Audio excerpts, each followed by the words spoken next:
नवरात्रि हमारे हिंदू धर्म में, सनातन धर्म में माँ जगदम्बे की आराधना के 9 दिवस होते हैं, जिनसे हमें शक्ति मिलती है, जिनसे हमें भक्ति मिलती है, जिनसे हम कामना करते हैं कि हमारे समस्त रोगों को, क्योंकि हम यदि सप्तश्लोकी दुर्गा पढ़ें उसमें 9 मंत्र हैं।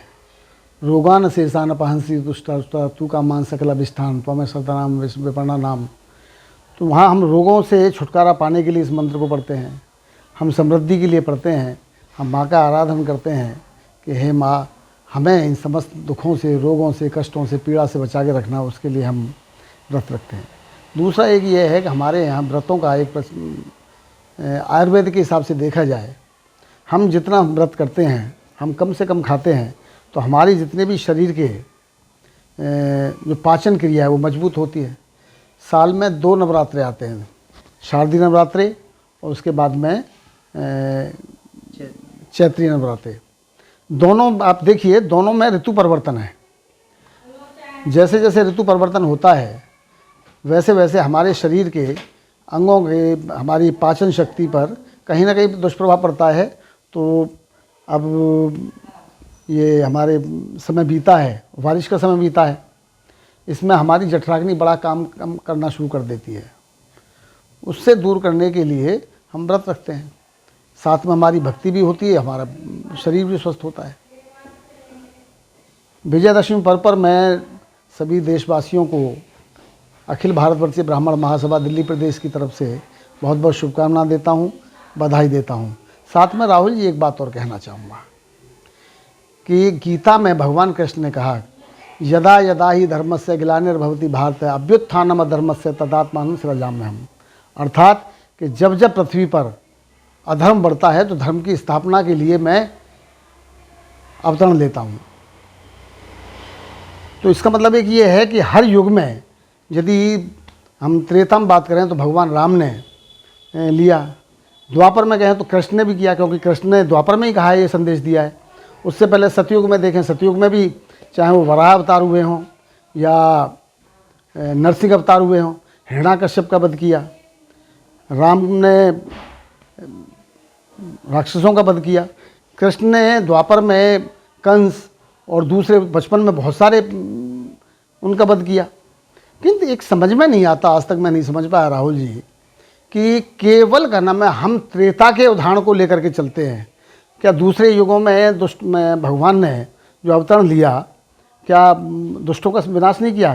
क्या उसमें धर्म की स्थापना ही नहीं हुई? आज हम जब बोलते हैं कि अधर्म पर धर्म की विजय का प्रतीक, अधर्म पर धर्म की विजय का प्रतीक है, विजयदशमी मनाते हैं, तो द्वापर में क्या हुआ है? ये प्रथाएं ये कहीं ना कहीं हमारे मन में शंका पैदा करती हैं कि ऐसा क्यों हो रहा है। क्या जरासंध जैसे जरासंध का वध किया, क्या वो राक्षस नहीं था? क्या कंस का वध किया, वो राक्षस नहीं था? या अब ये कहते हैं कि रावण ने सीता का अपहरण किया। यदि हम पुराणों को पढ़ें, हम ग्रंथों को पढ़ें, पहले जन्म में सीता रावण की पुत्री थी, रावण जानता था। और दूसरा एक ये, यदि आज के कलकाल में देखें, यदि किसी की बहन का अपमान कराएं तो क्या हम कहीं ना कहीं हमारे अंदर प्रतिक्रिया पैदा नहीं होगी? अब महाभारत काल में क्या नाम था उसका, द्रौपदी का वस्त्रहरण किया। दुर्योधन ने जंगा पीट पीट के नहीं कहा था, द्रौपदी को अपनी जंगा पर बैठने के लिए आमंत्रित नहीं किया था। क्या वो स्त्री जाति का अपमान नहीं था? क्या द्रौपदी को कर्ण ने वैश्या शब्द कहने वाला क्या स्त्री जाति का अपमान नहीं था? तो कहीं ना कहीं हमें इस प्रथा को बंद करना पड़ेगा।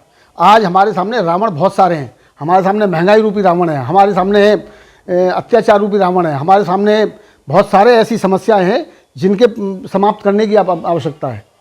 केवल द्वापर के रावण के मारने से कम नहीं चलेगा। आज हमें कलुषता को मारना पड़ेगा, हमें वैर भाव को मारना पड़ेगा, हमें महंगाई के साथ, बेरोजगारी के साथ में हमें लड़ना पड़ेगा। हमारे तरफ इस ध्यान नहीं जाता। हम केवल रावण को प्रतीक मान करके हम रावण का पुतला दहन करते और हम विजयदशमी पर्व मनाते। विजयदशमी पर्व कैसे है, इसका मुझे प्रश्न जवाब दीजिए।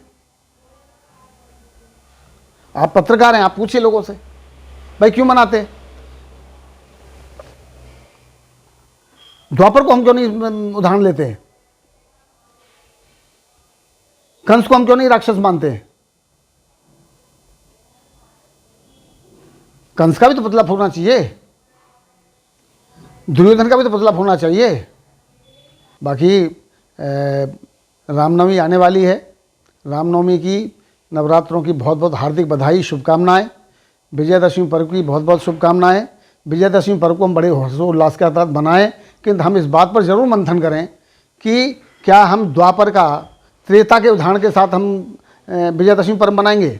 हमें कहीं ना कहीं त्रेता द्वापर पर भी ध्यान देना पड़ेगा। हमें कलयुग में भी आज जो रावण रूपी, जिनको हम रावण, बहुत सारे रावण पैदा हो रहे हैं, उन रावणों का भी वध करना जरूरी है, तभी हमारे विजयदशमी पर्व मनाने का हम सार्थकता की तरफ जा पाएंगे।